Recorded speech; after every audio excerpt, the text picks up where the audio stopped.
The espresso machine hissed and steamed as Emily Grant pressed down the portafilter with practiced efficiency. 6 months working at the Morning Brew Cafe had turned these movements into muscle memory. Pull the shot, steam the milk, pour the latte art that customers barely notice before scrolling through their phones. Repeat. She glanced at the clock mounted above the pastry display. 7:14 in the morning. Her heart rate kicked up a notch. An involuntary response she'd stopped trying to control weeks ago. He would walk through that door in exactly 1 minute. "You're doing it again," Kayla whispered, wiping down the espresso machine beside her.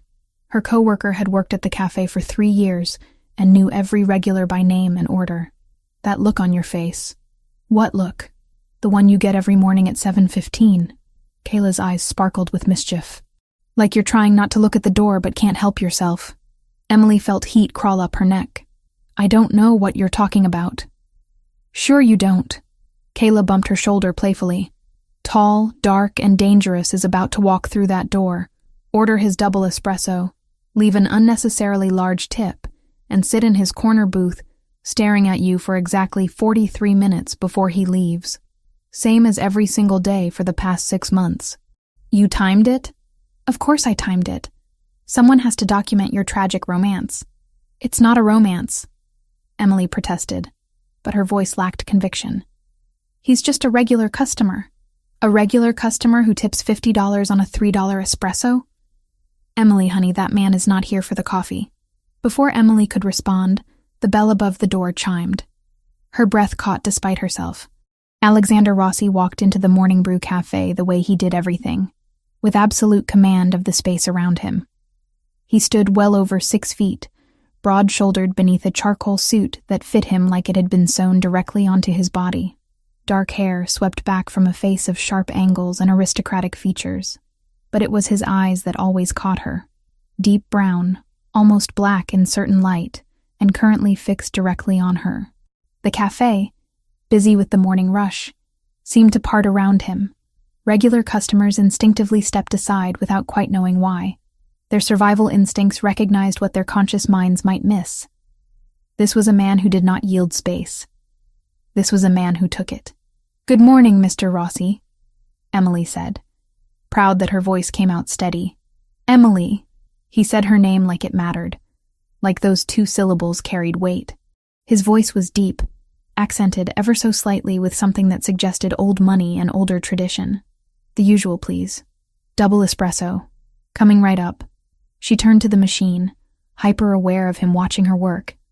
His gaze felt physical, a touch between her shoulder blades as she ground the beans, tamped the grounds, locked the portafilter into place.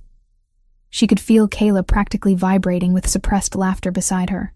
The espresso pulled dark and rich, perfect crema on top. Emily placed it on a small ceramic saucer and carried it to where Alexander had claimed his usual booth in the back corner. The location gave him a clear view of both entrances, she'd noticed. He always sat with his back to the wall. "Thank you." His fingers brushed hers as he took the cup. The contact lasted a fraction of a second, barely there, but it sent electricity shooting up her arm. His eyes held hers for a beat too long before she pulled away. "Let me know if you need anything else." "I will."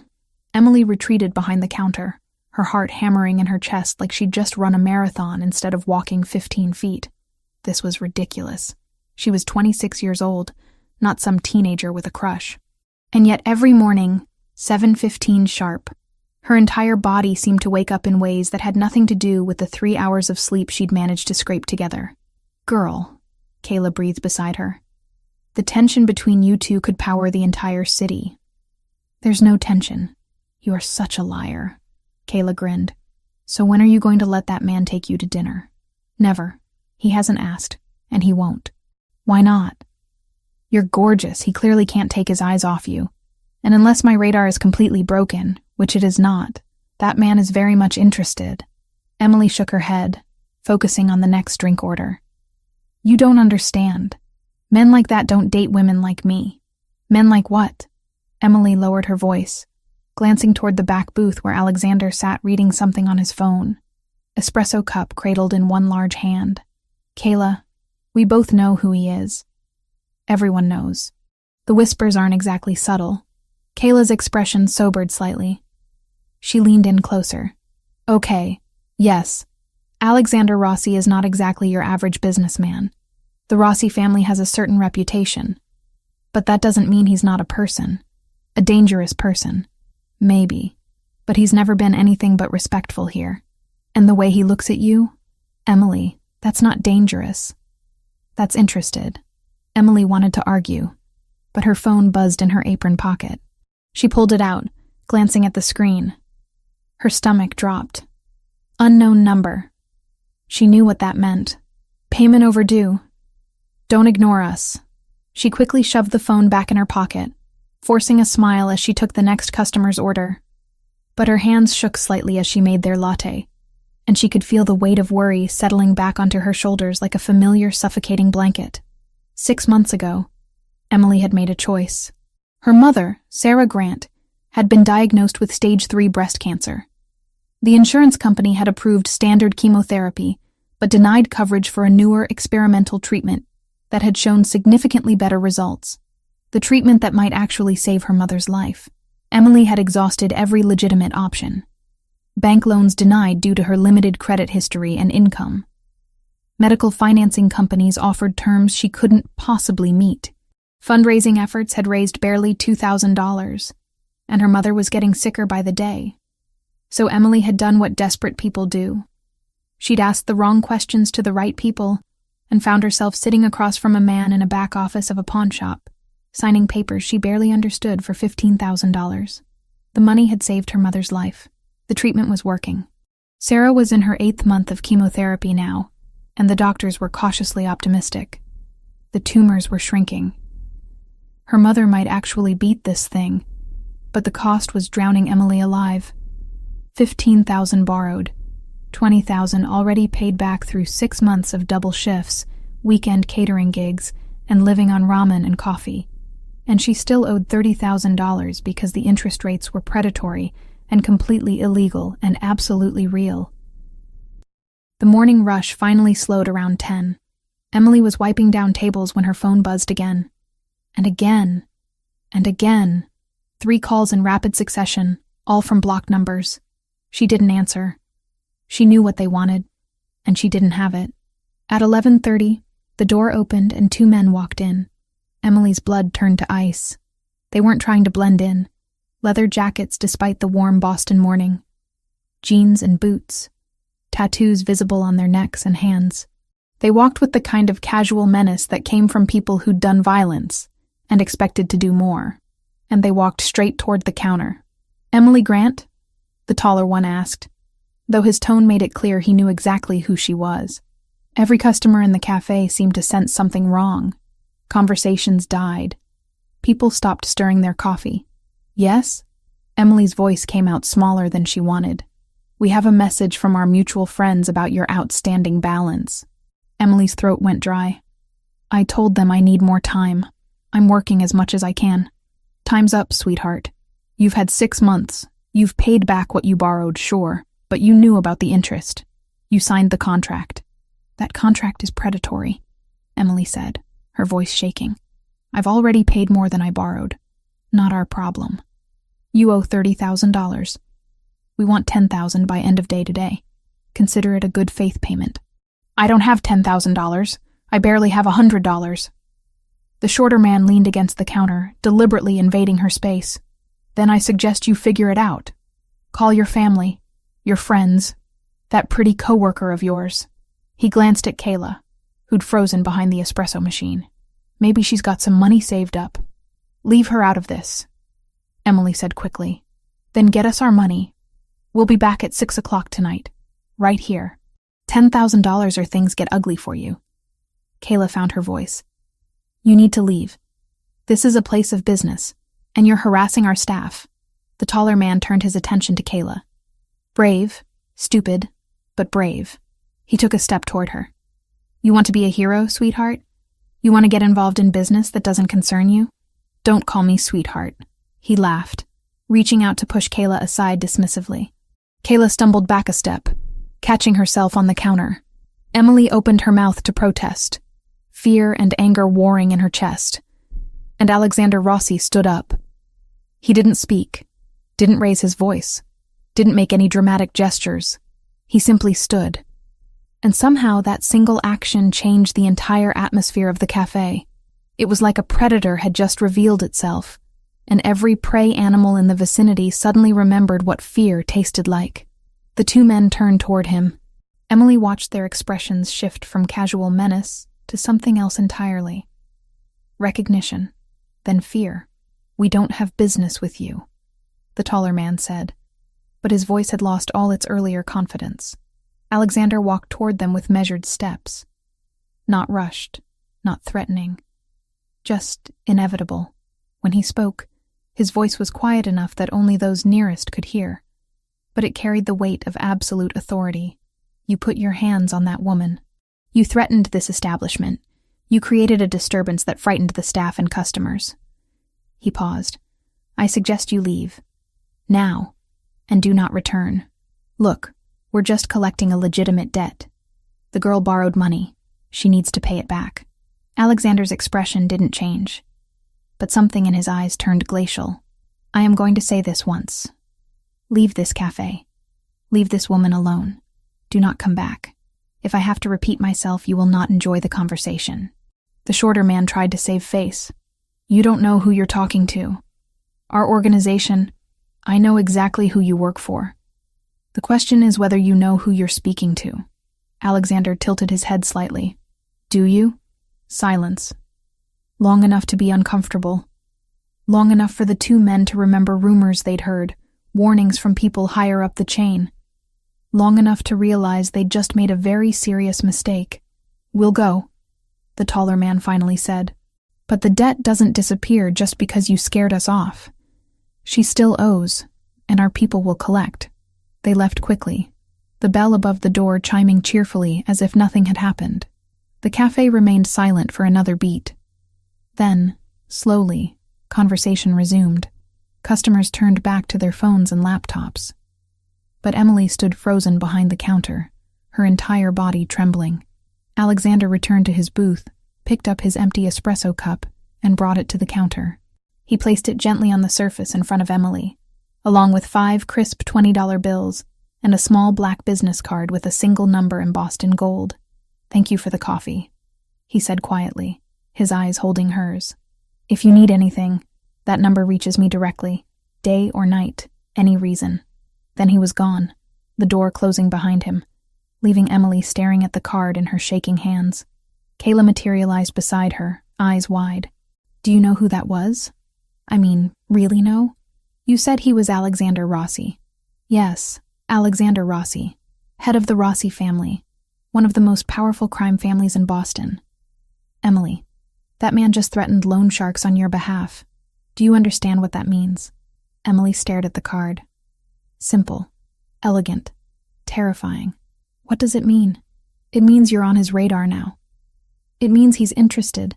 It means your life just got a lot more complicated." Emily slipped the card into her apron pocket. "I'm not calling him. I can't owe people like that favors. Those guys who just left? They're going to report back to whoever they work for. This isn't over. I'll figure it out. I always do." But even as Emily said it, she knew it wasn't true. She was out of options, out of time, out of everything except fear and exhaustion and the growing certainty that things were about to get much worse before they got better. The rest of her shift passed in a haze. The phone calls started around 2. Blocked numbers, over and over. She let them go to voicemail. The messages grew progressively more threatening. "You think your boyfriend can protect you? We know where you live. Tonight. We're coming for what you owe." By the time 6 o'clock came and her shift ended, Emily's hands were shaking so badly she could barely tie her apron. The 2 men from earlier didn't show up at the cafe like they'd promised. Somehow that was worse, not knowing when or where they'd appear next. She walked home through streets that suddenly felt hostile. Every car that slowed made her heart race. Every person who looked at her twice made her wonder if they were following her. The card in her pocket felt like it was burning through the fabric, a lifeline she was too proud or too scared to use. Over the next 3 days, the pressure intensified. More calls, more messages. Men she didn't recognize started appearing outside the cafe during her shifts, watching through the windows. One night, she came home to find her apartment building's front door ajar, though nothing inside her apartment had been disturbed. A warning. Her mother called from the hospital, worried because Emily sounded stressed. Emily lied, said everything was fine, that work was just busy. Sarah was getting better. That's what mattered. Emily couldn't let her mother know about any of this. Alexander continued appearing at the cafe every morning at 7:15. But now his observation felt different, more intense, more protective. Once, when one of the watching men got too close to the cafe entrance, Alexander made a single phone call and the man disappeared within minutes. Emily knew she should be grateful, knew she should probably use that card, ask for help, let someone with power and resources handle this situation she couldn't control. But pride and fear kept her silent. She'd gotten herself into this mess. She'd find a way out. On the fourth night after the confrontation at the cafe, Emily lay awake in her apartment at 1 a.m, staring at her ceiling, trying to figure out where she could possibly get $10,000. Her phone sat on her nightstand, the black business card tucked into the case. She picked up both, turning the card over in her fingers. One phone call. That's all it would take. But Emily Grant had spent her whole life handling her own problems. Asking for help from a man like Alexander Rossi felt like stepping off a cliff, with no idea where she'd land. She put the card back, turned off her phone, and tried to sleep. Tomorrow she'd figure something out. She always did. Tomorrow. The sound of shattering glass ripped Emily from shallow sleep at 2:17 in the morning. For a moment, she lay frozen in her bed, heart hammering, telling herself it was nothing. A car accident outside. Something falling in another apartment. Anything except what her instincts were screaming it was. Then she heard the voices. Male. Rough. Coming from inside her apartment. Where is she? Check the bedroom. Emily's body moved before her mind fully caught up. She rolled out of bed, grabbed her phone from the nightstand and ran for the bathroom.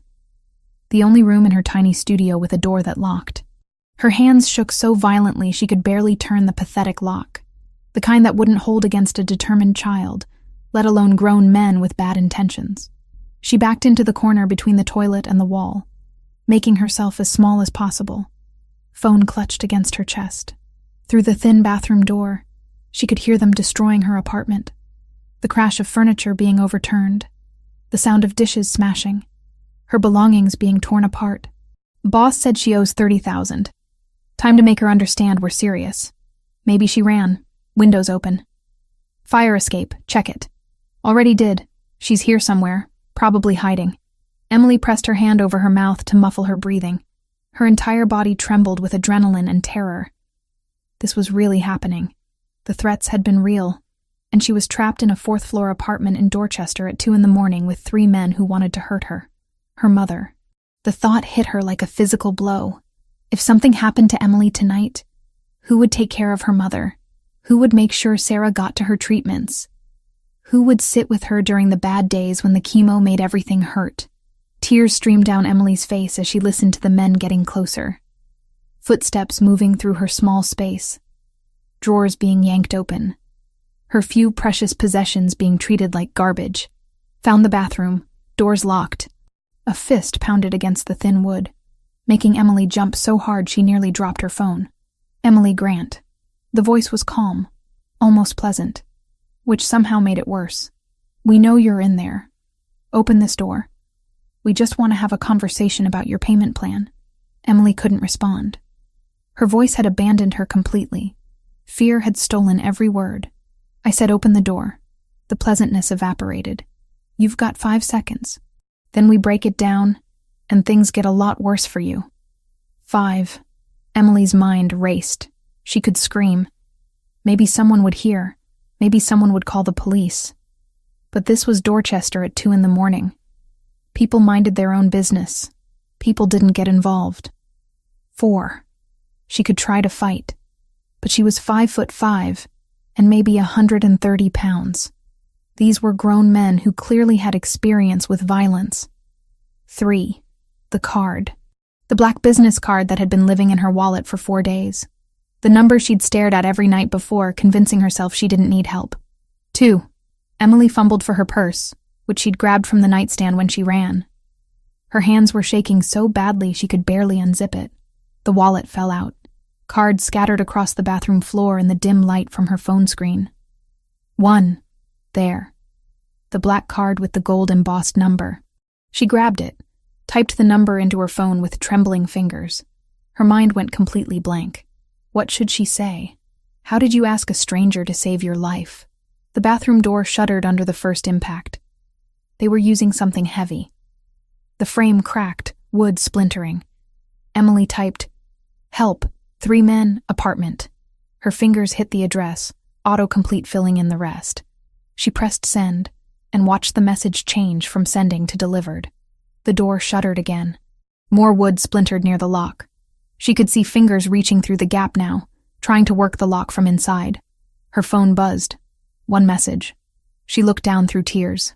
"Don't make a sound. 4 minutes. 4 minutes." She had to survive for 4 minutes. "Almost got it," one of the men said from the other side of the door. "Cheap lock. Should have invested in better security, Emily." Another laugh. Another impact. The door frame was giving way. Emily could see more of the main room now through the widening gap. See the destruction they'd caused. Her couch cushions slashed open, stuffing everywhere. Her mother's favorite vase, the blue one her father had given Sarah on their 10th anniversary, shattered into pieces on the floor. That vase had survived her father's death, had survived moving 3 times, had been one of the few things Emily's mother had asked her to keep safe when she went into the hospital. And now, it was destroyed. The lock gave way with a final crack. The door swung open. 3 men filled the doorway, backlit by the harsh overhead light they'd turned on in her apartment. Emily recognized 2 of them from the cafe. The third was older, heavier, with eyes that looked dead, even while he smiled. "There you are," the older man said, stepping into the small bathroom. "Been looking for you, Miss Grant. Trying to avoid us? That's not very polite." Emily couldn't speak, couldn't move. She was pressed so hard against the wall that the cold tile hurt through her thin sleep shirt. "Let me explain how this works," he continued, crouching down so he was eye level with her. His breath smelled like cigarettes and something sour. "You owe us money. A lot of money. You've been dodging our calls. You got your boyfriend to scare off our collectors. That was disrespectful. So now we're here to teach you about respect." "I don't have the money," Emily whispered. "I told you. I need more time." "Time's up. We've been patient. 6 months patient. But you made us look bad in front of that cafe full of people. You embarrassed us. So now the price has gone up. 50,000. 50? But you said 30? That was before. Now it's 50. Call it interest. Call it a penalty fee. Call it whatever you want. You've got until tomorrow night to get us $50,000, or we start taking payment in other ways." One of the younger men leaned against the doorframe. "Pretty girl like you. Lots of ways to work off a debt." Emily's stomach turned. The full horror of her situation crashed over her. These men weren't just going to hurt her. They were going to do much worse. And no one was coming to help. No one even knew she was in trouble, except, how long had it been? 3 minutes? 4? "Here's what's going to happen," the older man said, pulling out a lighter from his pocket. "You're going to call someone. Your mother, a friend, someone from that cafe, someone who can get us $50,000 by tomorrow night. And while you make those calls, my associates are going to help you understand how serious we are about collecting." He flicked the lighter. The small flame danced in the darkness. "We'll start with something small. Maybe your hand. Maybe just a couple fingers. Enough to show we mean business, but not enough to prevent you from working. You need to be able to make us that money after all." The 2 younger men moved into the bathroom. One grabbed Emily's arm, hauling her to her feet. The other clamped a hand over her mouth when she tried to scream. They dragged her out of the bathroom into the destroyed main room of her studio apartment. Emily struggled, but it was useless. They were too strong, too practiced. This wasn't their first time doing something like this. "Hold her still," the older man instructed, approaching with the lighter. "And try not to damage anything permanent. We need her functional." That's when Emily heard it. Footsteps in the hallway. Heavy. Multiple. Moving fast. The 3 men heard it too. The one holding her arm loosened his grip slightly, head turning toward the door. "You expecting company?" the older man asked. Emily shook her head. She didn't trust herself to speak even if the hand wasn't covering her mouth. The footsteps got closer. Faster. More purposeful. Not the shuffling of a sleepy neighbor. These were tactical movements. Professional. And then her apartment door, already damaged from their forced entry earlier, exploded inward with such violence that it flew completely off its hinges. The crash was deafening in the small space. Wood and metal clattered across the floor. Men poured through the opening. Not 3. Not 5. At least a dozen, all dressed in black tactical gear, all carrying weapons that looked military grade. They moved with practiced efficiency, spreading through the tiny apartment in seconds, securing every corner, every angle. The 3 loan sharks released Emily immediately. The younger 2 raised their hands. The older one tried to maintain some authority, but Emily could see fear flickering in his dead eyes for the first time. And behind all the tactical team members, walking through the chaos with absolute calm, came Alexander Rossi. He wore the same clothes from earlier that day, though he'd lost the suit jacket and rolled up his sleeves. His dark eyes swept the room in one comprehensive glance, taking in everything. The destroyed furniture, the 3 men, Emily, held roughly by 2 men twice her size. Alexander's expression didn't change, but the temperature in the room seemed to drop. The air itself felt heavier, harder to breathe. "Let her go." His voice was quiet, almost conversational. Somehow that made it more terrifying than if he'd shouted. The men released Emily so quickly she stumbled. She caught herself on the arm of her destroyed couch, her legs shaking too badly to hold her weight properly. "This is a private business matter," the older man tried, but his voice had lost all its earlier confidence. "The girl owes us money. We're just collecting what's owed, by breaking into her home in the middle of the night." Alexander took a single step forward. The tactical team members adjusted their positions automatically, creating a clear path while maintaining their coverage of the 3 intruders. "By threatening to burn her.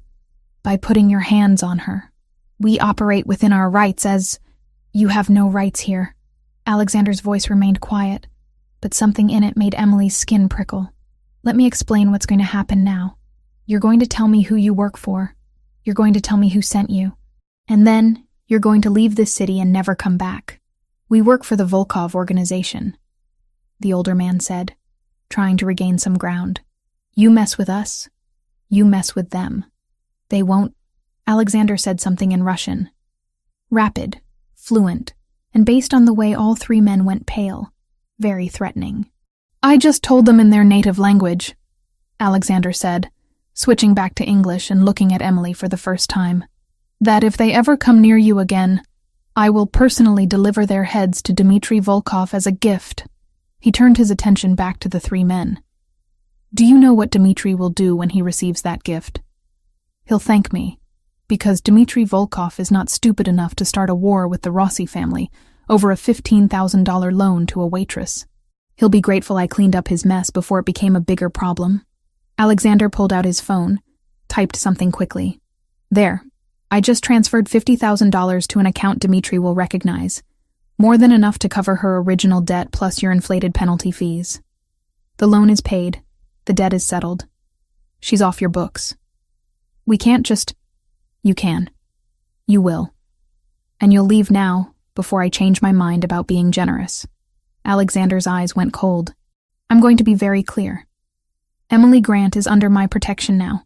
If I see any of you near her again, if I hear about any communication with her, if I even suspect you're thinking about her, we will have a very different conversation. One you will not survive. Do you understand?" Silence stretched. Not awkward, measured, long enough for the 3 men to absorb their situation.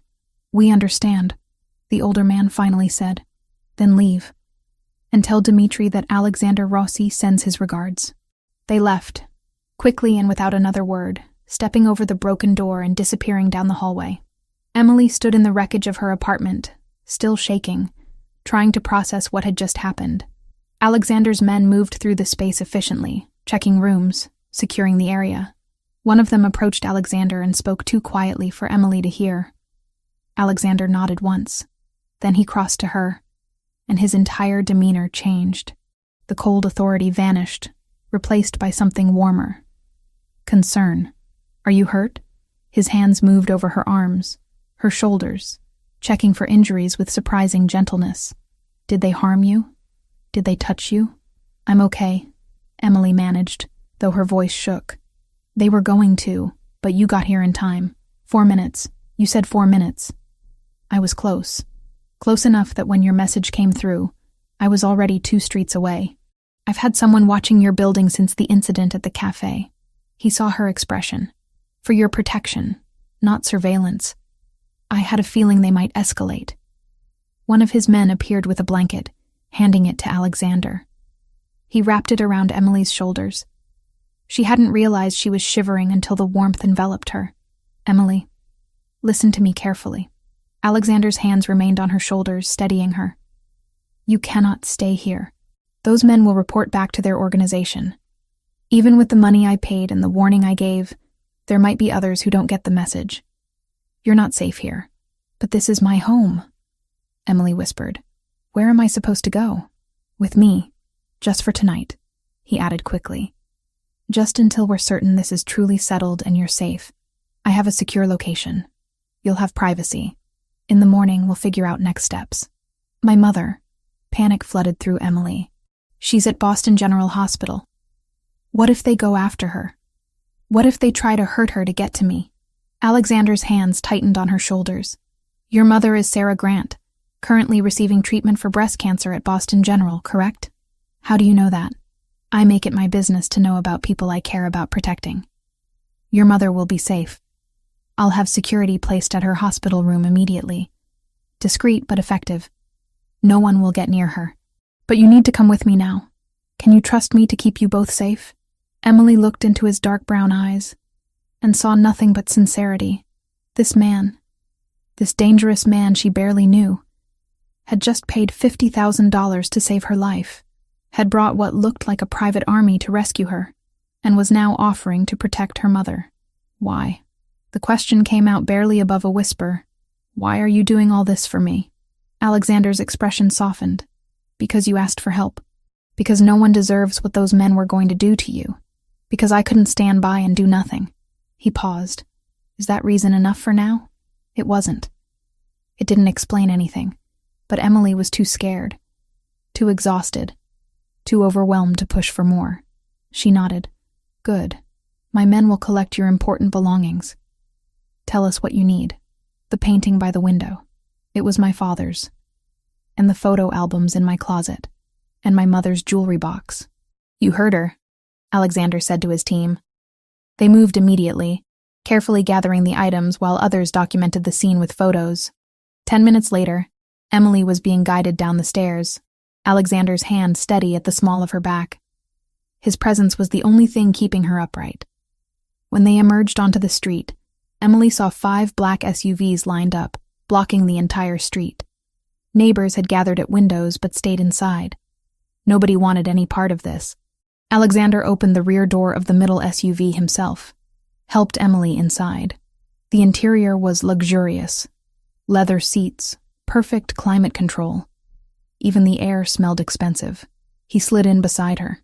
The door closed with a heavy, secure sound. Through tinted windows, Emily watched her building, her home for 3 years, recede as they pulled away. Where are we going? She asked quietly. Somewhere safe. Somewhere you can rest without fear. Alexander's voice was gentle. I promise you, Emily. You're safe now. Emily leaned back against the seat, exhaustion crashing over her. Her eyes drifted closed.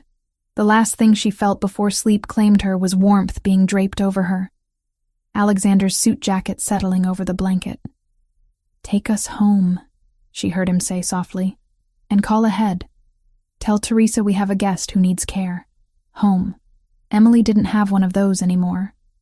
But as consciousness faded, she thought maybe that would be okay, at least for tonight. Sunlight filtered through curtains the color of champagne, soft and golden, and completely unfamiliar.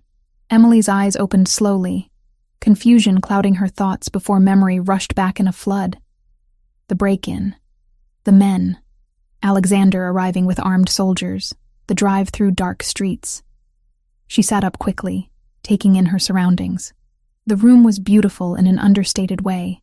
Cream walls, elegant furniture that looked antique but carefully maintained.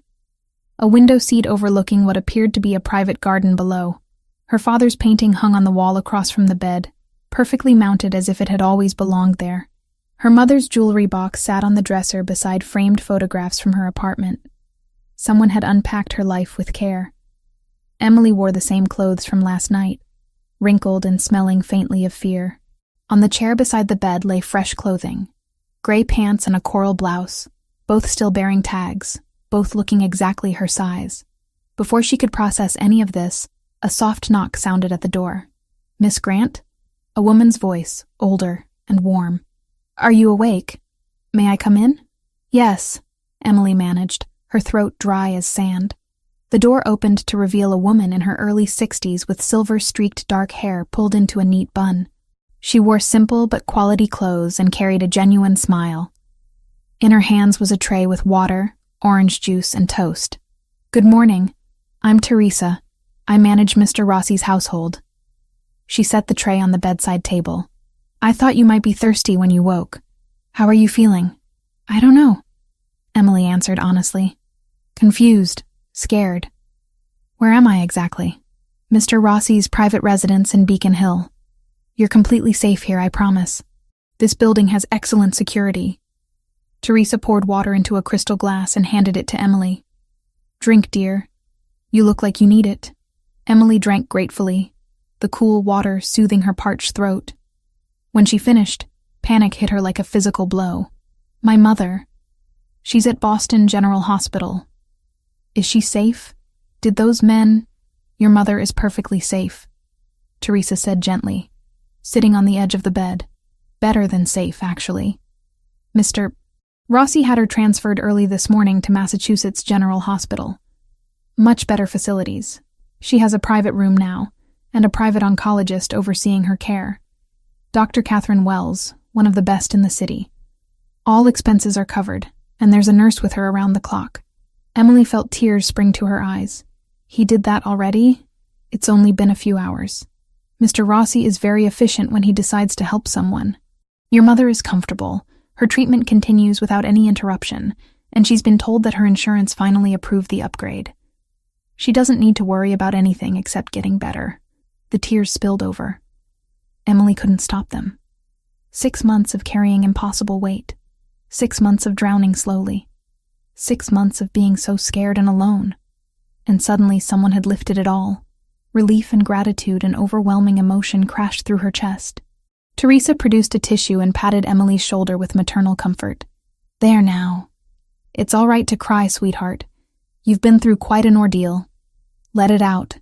Emily cried for several minutes while Teresa sat beside her, one hand rubbing gentle circles on her back.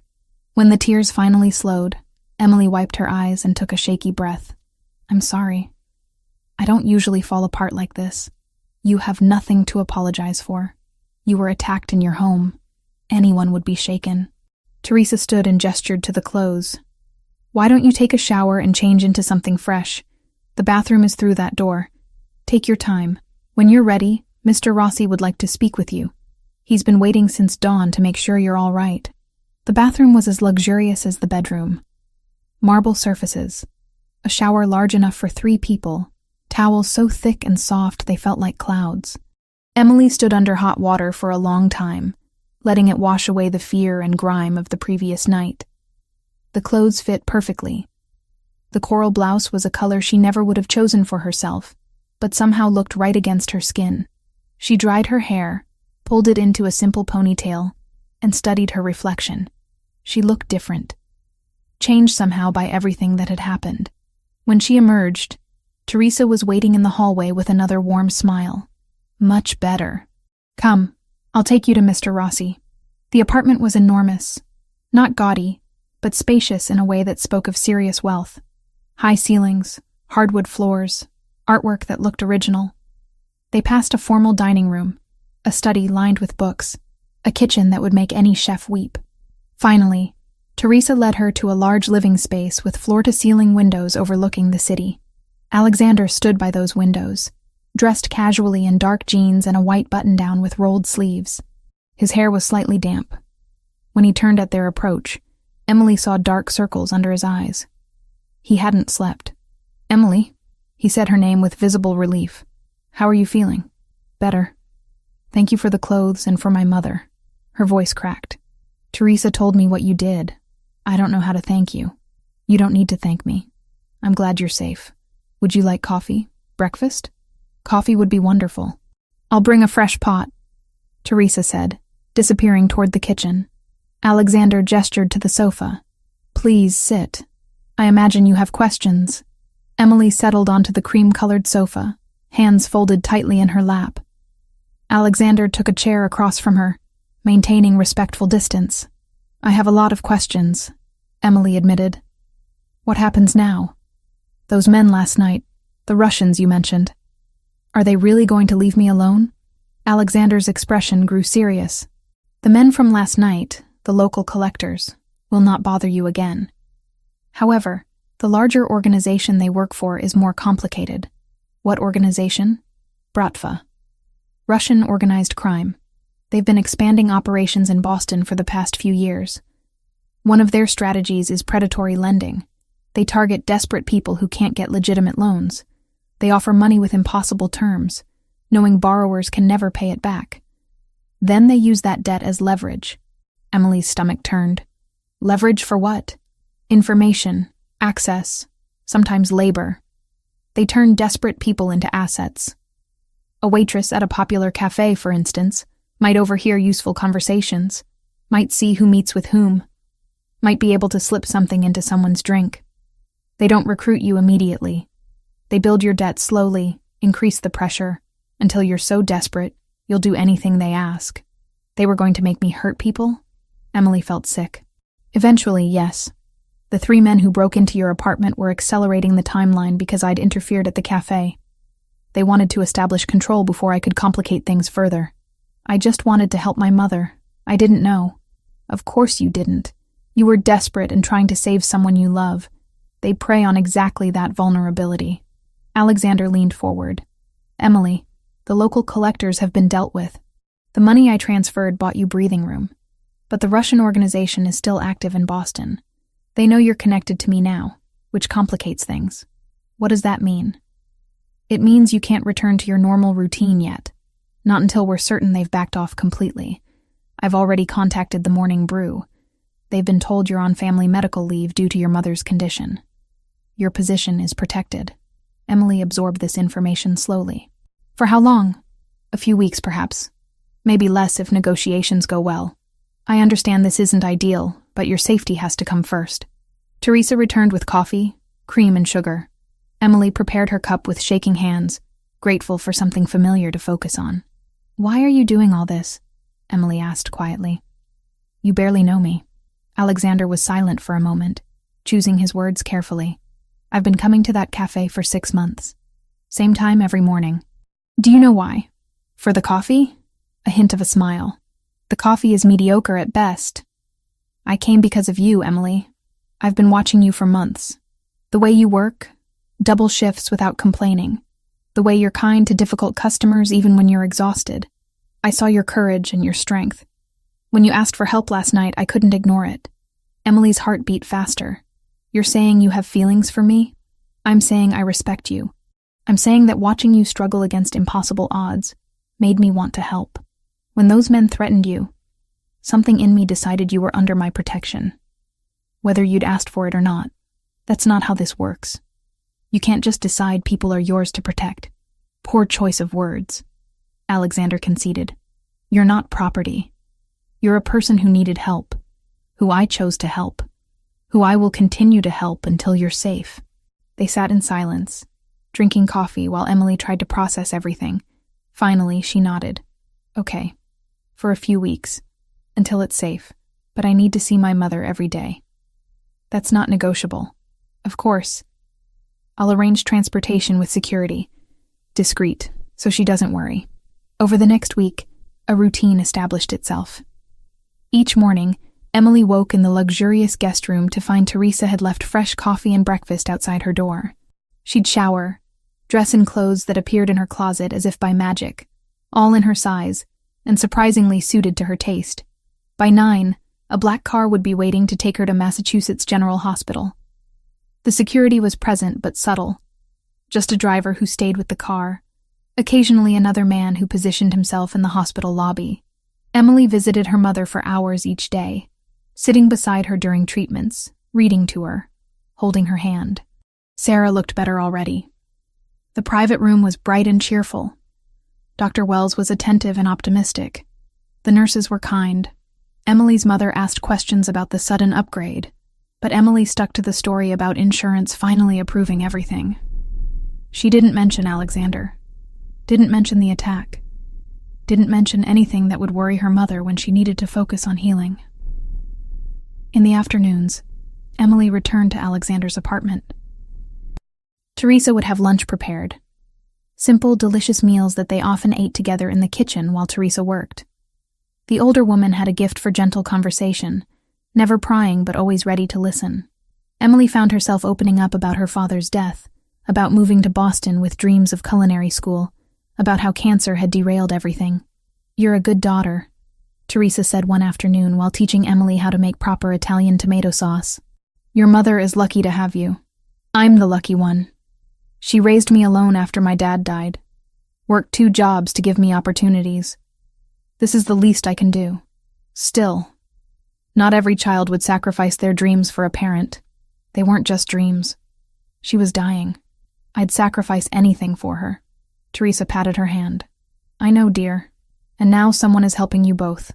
Let yourself accept that gift." Alexander was often present, but never intrusive. He worked from his home office, taking calls in Italian and English, and sometimes Russian. Emily would see him on the terrace late at night, phone pressed to his ear, cigarette smoke curling into the darkness. He always asked about her mother, always made sure Emily had everything she needed, but he kept careful distance, as if aware that she was still processing everything.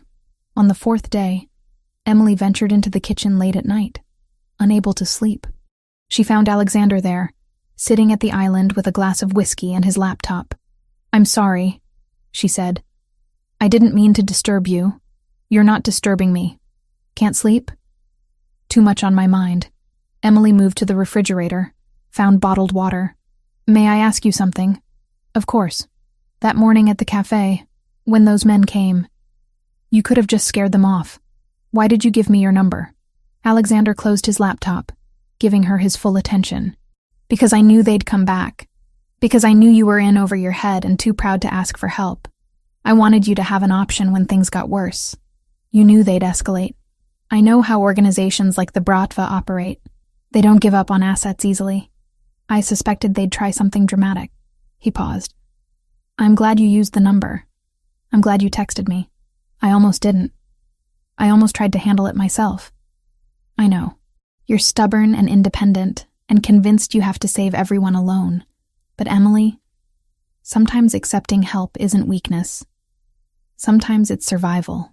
She sat down across from him at the island. "I'm not used to this. People doing things for me, not expecting anything in return. I told you, I don't expect anything. Everyone expects something eventually." Alexander met her eyes directly. "Then I'll tell you what I expect. I expect you to visit your mother without fear. I expect you to rest and recover from your trauma. I expect you to let yourself be safe for the first time in months. That's all." Emily wanted to believe him. But trust didn't come easily, not after everything she'd been through. Over the following days, the routine continued. Hospital visits, meals with Teresa, quiet evenings reading in the guest room, or sitting on the terrace watching the city lights. Alexander maintained his respectful distance, but Emily noticed small things. The way his eyes followed her when she entered a room. The way he tensed when his phone rang, as if constantly alert for threats. The way he asked about her mother with genuine interest, not just politeness. On the 10th day, Emily found him in his study, surrounded by papers and looking frustrated. "Everything okay?" she asked from the doorway. He looked up, some of the tension leaving his face. "Just business complications. Nothing that concerns you. How was your visit today?" "Good. Mom's responding really well to the treatment. Dr. Wells is optimistic. Emily hesitated. May I come in? Of course. She sat in the chair across from his desk. I wanted to say thank you. Properly. For everything you've done. My mother is getting better because of you. I'm safe because of you. I know I can't repay any of this. But I'm grateful. You don't need to repay it, Emily. Seeing your mother improve is payment enough. Why? The question had been burning in her for days. Why do you care so much about someone you barely know? Alexander leaned back in his chair, studying her. Because 6 months ago, I walked into a cafe looking for decent coffee. And I saw you. Not just physically, though you're beautiful. I saw how you treated an elderly customer who couldn't decide what to order. Patient, kind, taking time even though there was a line. I saw how you slipped an extra pastry into a college student's bag when you thought no one was watching. I saw you, Emily. The real you. And I kept coming back because I wanted to see more. Emily's heart pounded. That's not a reason to risk your life for someone. Maybe not. But when you're in my position, when you spend your days dealing with violence and betrayal, and people who only want things from you, meeting someone genuine is rare, worth protecting. They sat in silence for a moment, something unspoken building between them. The cafe, Emily said finally. Can I go back soon? Soon. We're still working out arrangements with the Russian organization. But soon, I promise. Emily nodded and stood to leave. At the door, she paused. Alexander, thank you for seeing me. Not many people do. I know, he said softly. That's what made you worth seeing. As Emily returned to her room that night, she realized something had shifted. This gilded cage was starting to feel less like a prison and more like a sanctuary. And the dangerous man who'd saved her life was starting to feel less like a stranger and more like someone she could trust. It terrified her, but not enough to want to leave. 10 days after the attack, Emily woke to sunlight streaming through her bedroom windows and the now familiar sound of Teresa humming in the kitchen. The routine had become comfortable, almost normal, which was exactly what made her nervous. She dressed in dark jeans and a soft gray sweater, both mysteriously perfect for her size and taste, and found Teresa preparing breakfast. Good morning, dear. Mr. Rossi asked if you'd like company for your hospital visit today. He'd like to meet your mother properly if you're comfortable with that. Emily's stomach flipped. She'd been avoiding this conversation with her mother for days, deflecting questions about the sudden improvements with vague answers about insurance corrections. But Sarah Grant was sharp, even weakened by treatment. She knew something didn't add up. Yes, Emily said finally.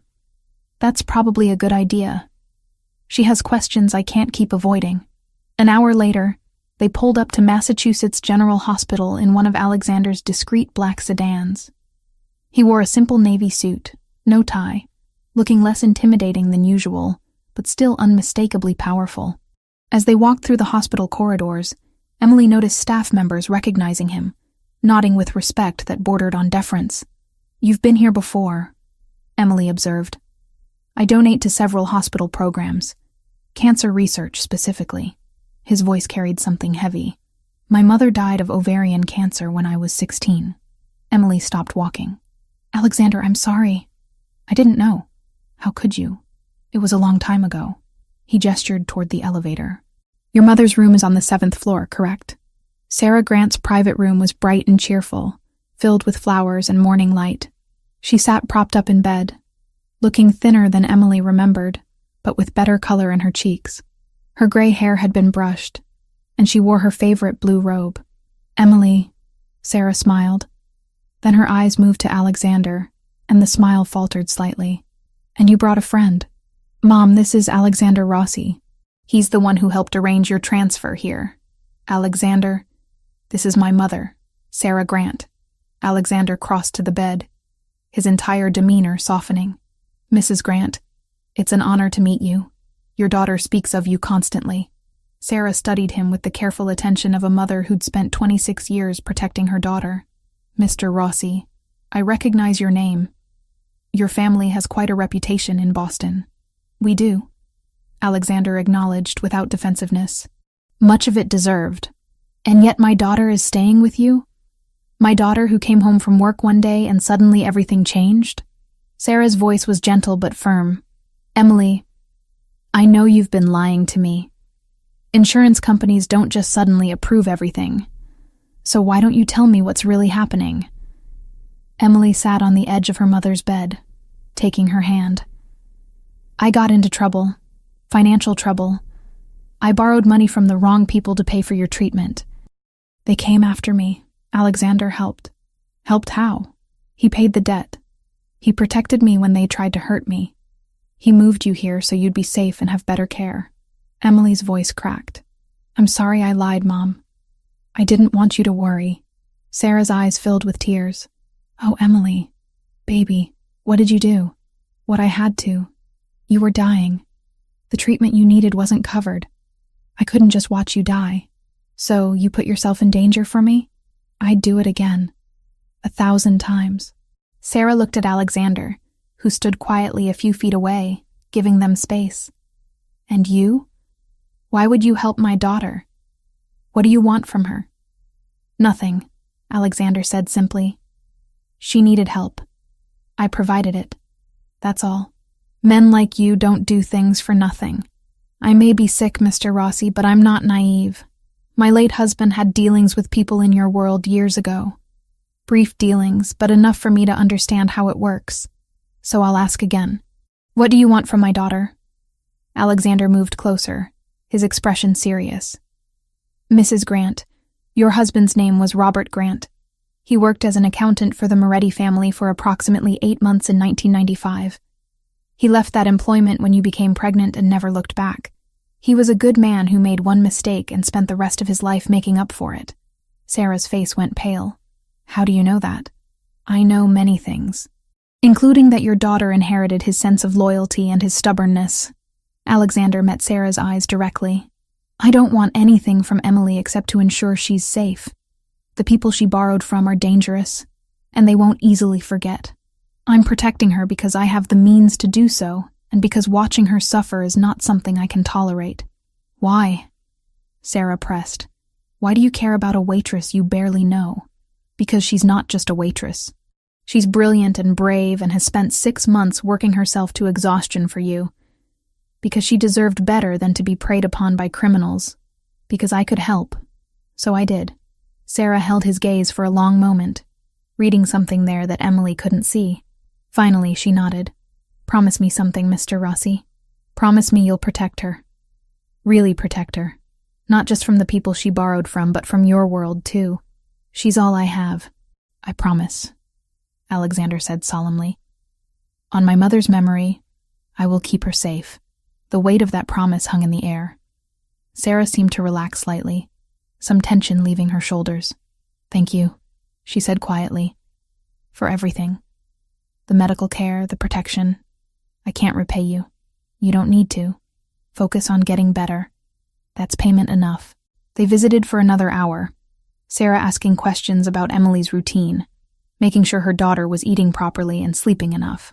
Alexander answered when appropriate, his manner respectful and surprisingly gentle. By the time they left, Emily could see her mother's approval. Cautious but real. In the car, Emily was quiet, processing everything that had been revealed. You investigated my father, she said finally. I investigate everyone I become involved with. It's not personal, just practical. What else do you know about him? That he died in a car accident when you were 12. That he left you and your mother with minimal life insurance and a mortgage. That your mother worked as a nurse and a weekend receptionist to keep you both afloat. That you were a straight-A student who gave up a scholarship to culinary school to help with bills. Alexander glanced at her. I know your whole story, Emily. All the sacrifices you've made. It should have felt invasive. Instead, it felt like being truly seen for the first time. Where are we going? Emily asked, noticing they weren't heading back to Beacon Hill. Dinner, if you're comfortable with that. I'd like to take you somewhere nice. Somewhere we can talk without Teresa hovering. Teresa doesn't hover. Teresa absolutely hovers. She likes you. The restaurant was small, tucked into a side street in the North End. The kind of place tourists would never find.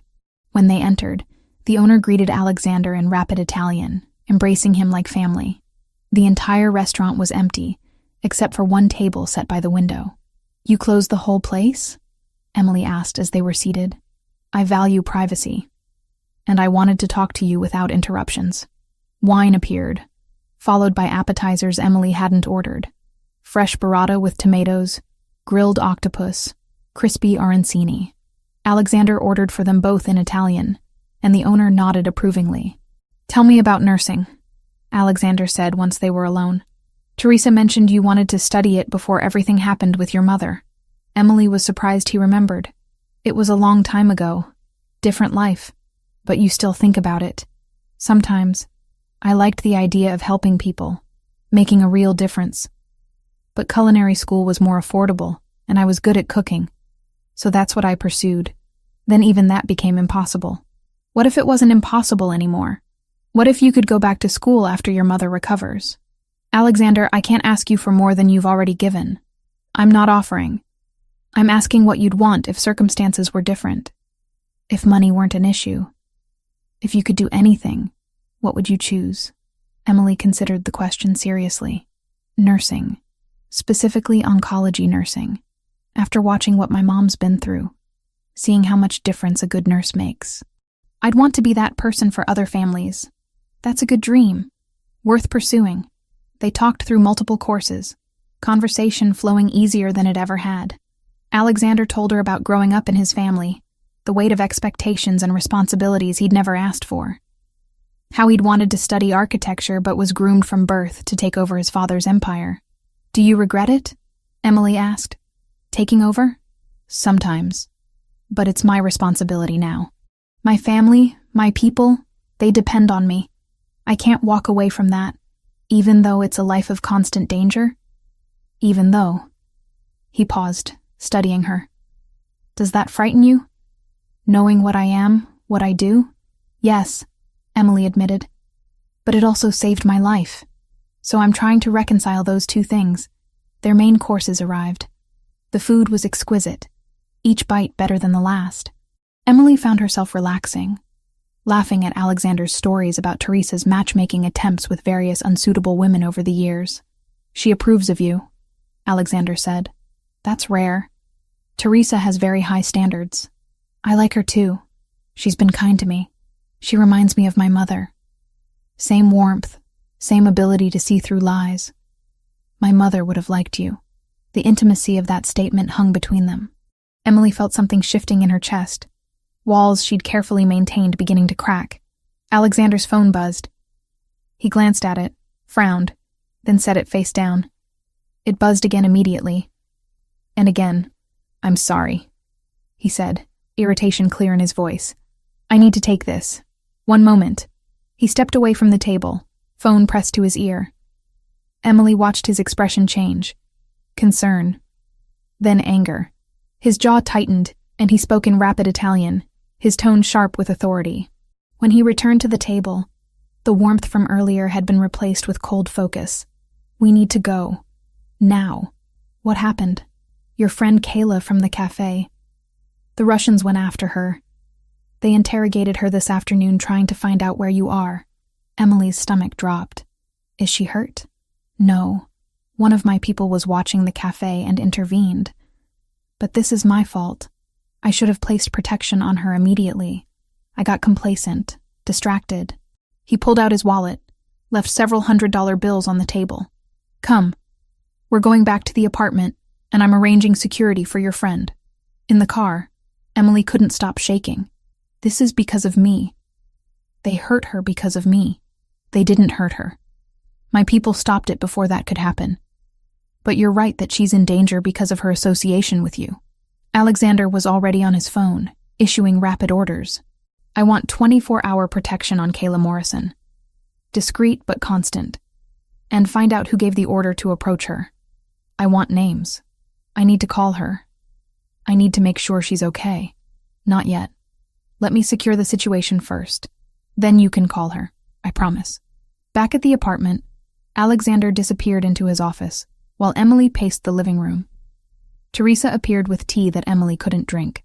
Her best friend had been threatened because Emily had gotten involved with dangerous people, because she'd asked Alexander for help, because everything she touched turned to disaster. An hour later, Alexander emerged. Kayla is at her apartment with 2 of my best men stationed nearby. She's shaken but physically fine. The Russians asked about you. She said she didn't know anything. They left when my people arrived. She doesn't know who they were, or that they're connected to your situation.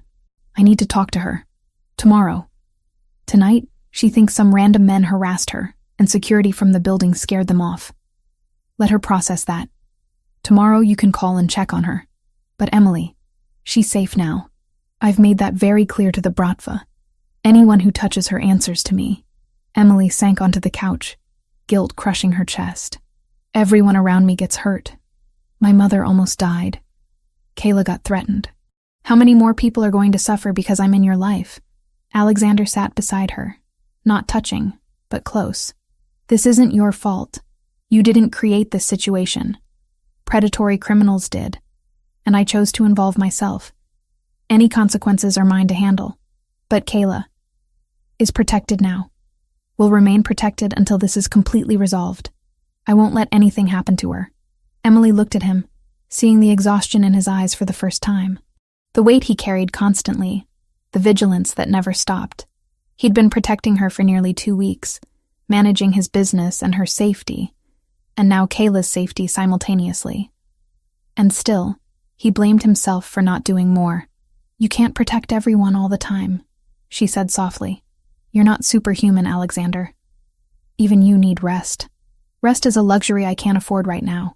They sat in silence for several minutes. Then Emily stood. I'm going to bed. Thank you for dinner, and for protecting Kayla. I know I keep saying thank you, but I don't know what else to say. You don't need to say anything. Emily went to her room but couldn't sleep. She lay in bed staring at the ceiling, thinking about Kayla, about her mother, about Alexander, and the impossible situation they were all trapped in. Around 3 a.m, she gave up and wrapped herself in a robe, padding quietly through the dark apartment. She found Alexander on the terrace. He stood at the railing, a glass of scotch in one hand, cigarette in the other, staring out at the glittering city below. He'd changed into jeans and a dark shirt, and the city lights cast shadows across his face. Can't sleep either? He asked without turning. Too much in my head. Emily joined him at the railing, maintaining a careful distance. Do you ever stop? The constant vigilance, the protection, the managing of threats? No. That's the job. The second I stop paying attention, someone gets hurt. Like tonight with Kayla. He took a drag from his cigarette. I should have anticipated they'd go after people connected to you. I got distracted by your mother's improvement and by enjoying your company. That was careless. You're allowed to be human. You're allowed to have moments that aren't about threat assessment and protection. Not in my position. Being human gets people killed. Emily studied his profile, seeing the loneliness there for the first time, the isolation of carrying so much weight alone. That sounds exhausting. It is. He finished his scotch, set the glass on the railing. But it's also my life. Has been since I was 22. I don't know how to be anything else. They stood in silence, the city humming below them. Emily felt something shifting between them, some barrier lowering. They were 2 people trapped in circumstances neither had chosen, trying to survive in the only ways they knew how. Thank you, Emily said quietly. For everything.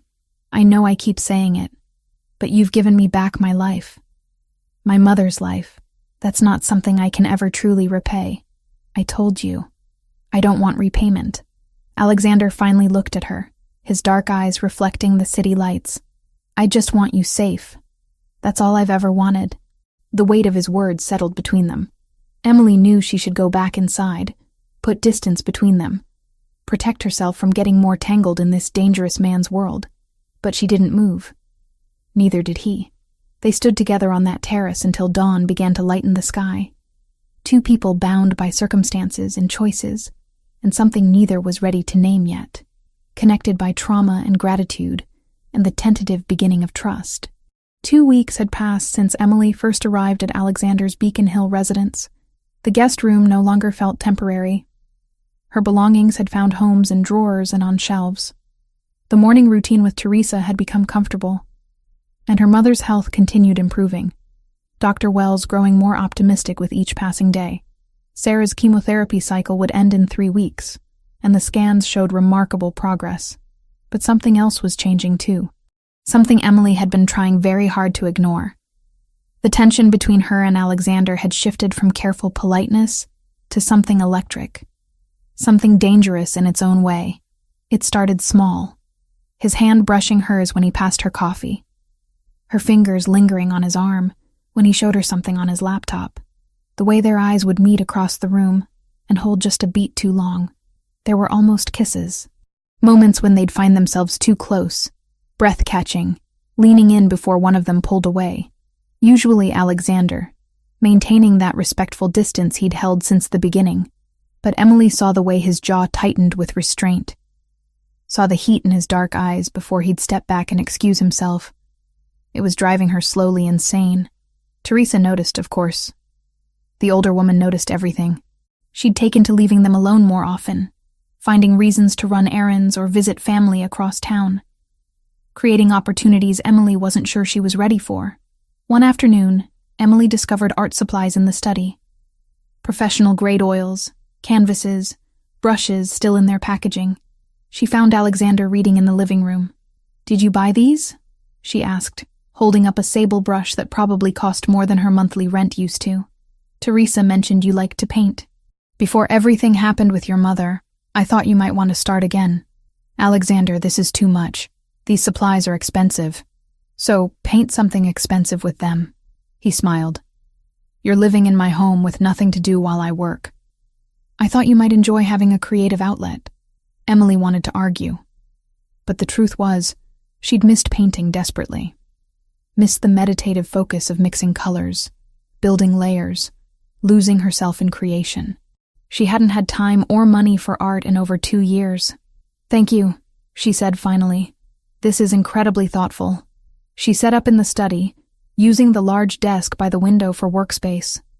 The first few attempts were rusty, her hand remembering techniques her mind had half forgotten. But by the 3rd day, she found her rhythm again. She painted Boston at dawn, the city she saw from Alexander's terrace each morning, the gold and pink light, the buildings emerging from darkness. Alexander began spending time in the study while she worked, sitting in his chair with his laptop or papers, conducting business in Italian or English while she painted. She was acutely aware of him watching her sometimes, studying her with an intensity that made her skin flush hot. But it wasn't uncomfortable. If anything, his presence helped her focus, grounded her. "You're talented," he said one evening after she'd finished a particularly complex section of sky. "Really talented. This should be in a gallery. It's just a hobby. It's more than that. This is art, Emily. You have a gift." The compliment warmed her more than it should have. She was still cleaning brushes when his phone rang, the tone sharp and urgent. Alexander answered in Italian, his expression darkening with each passing second. He stood abruptly, switching to rapid-fire commands that Emily couldn't follow. When he ended the call, tension radiated from every line of his body. "What happened?" Emily asked. "Coordinated attack on 3 of my properties, warehouses in Southie. This wasn't random, it was planned. I need to handle this personally." He was already moving, pulling on his suit jacket, checking something on his phone. "You'll stay here with security. 6 men will be stationed around the apartment. Don't open the door for anyone except Teresa. Understand? How long will you be gone?" "I don't know. However long it takes." He paused at the door, looking back at her. "Emily, stay inside. Don't go anywhere. Promise me." "I promise. Be careful." Something flickered in his eyes. Then he was gone, the door closing with finality behind him. The apartment felt different without Alexander. Larger, emptier. Emily tried to paint but couldn't focus. She tried reading, watching television, anything to pass the time. The 6 security men were discreet but present, their positions around the building obvious to her, now that she knew to look for them. Hours crawled by. 6 became 9, became 12. Emily called the hospital to check on her mother, who was sleeping comfortably according to the night nurse. She picked at the dinner Teresa had left before going home for the evening. She paced the living room, watching the city lights, and trying not to imagine all the ways this could go wrong. At 8 in the evening, Emily was in the study attempting to work on her painting when the phone on Alexander's desk rang. His landline, which she'd never heard ring before. She stared at it, uncertain if she should answer. It rang 4 times, then stopped, then started again immediately. On the 3rd ring, Emily picked up. "Hello?" A man's voice speaking rapid Italian. She caught maybe 1 word in 5 from the semester of Italian she'd taken in college. But certain words stood out. Rossi, location, and what sounded like an address in Beacon Hill. Emily's blood ran cold. Someone was discussing Alexander's home address. Someone was talking about her location. She grabbed a pen and notebook, scribbling down what she could understand, numbers that might be an address. A time, maybe 10 o'clock, and one phrase she recognized from cooking shows. La sorpresa, the surprise. The man seemed to realize no one was responding. He said something sharp, questioning. Emily quietly set the phone down without hanging up and backed away from the desk. There was a traitor. Someone with access to Alexander's private line. Someone who knew she was here. Someone passing information to enemies. She needed to tell Alexander. But his phone had been going straight to voicemail for hours, probably turned off or destroyed during whatever was happening at the warehouses. She called his main number again. Still nothing. Emily spent the next several hours going through everything she could remember.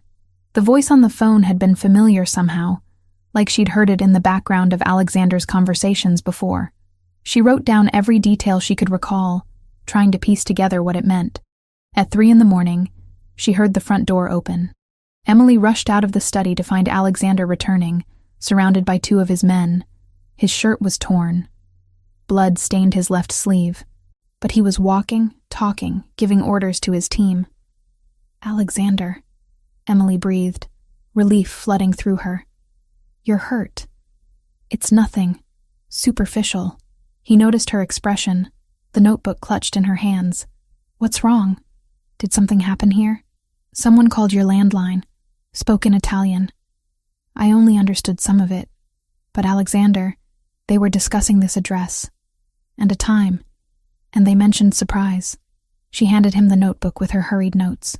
"I think there's a traitor, someone with access to your private information." Alexander went very still, reading what she'd written. His jaw tightened dangerously. "You're sure about this? The exact words?" "As sure as I can be with my limited Italian. But yes, I'm certain they were discussing your home and my location here." He looked at her with something like awe. "This is excellent work, Emily. Detailed. Specific." He pulled out his phone, making a call despite the late hour. Spoke in Italian to whoever answered, referencing Emily's notes. Then he turned back to her. "We need to identify who made that call. That means going through phone records, cross-referencing access to this number. Are you willing to help me? It could take hours. Of course. If there's someone betraying you, we need to find them." They worked through the night in Alexander's office. He pulled up records on his computer, going through lists of people who had access to his private lines. Emily sat beside him, looking at names and numbers, trying to remember if any matched the voice she'd heard. They cross-referenced times and locations, building a picture of who could have made the call. The proximity was intense. Their chairs pulled close together to share the computer screen, their arms brushing as they reached for papers. The scent of him, cologne mixed with smoke and something uniquely Alexander, filling her senses. Every accidental touch felt deliberate. Every glance held weight. Around 5 in the morning, they narrowed it down to 3 possible suspects. All had access to Alexander's private numbers. All had been in the office recently. One was a distant cousin, Joseph Ferraro, who handled some of the family's legitimate business interests. "Joseph," Alexander said, his voice cold. "He's had gambling debts. I helped him pay them off 6 months ago. But if he fell back into that habit..." He pulled up more records. "Look at this. His phone was near this building yesterday, and he made a call to a Russian number 2 days ago. You think he's selling information to the Bratva? I think it's very possible." Alexander leaned back, rubbing his face with exhaustion. The blood on his sleeve had dried, and Emily noticed his hands were scraped too. This is my fault. I trusted family without verifying loyalty. That's a mistake that could have gotten you killed. But it didn't. We caught it.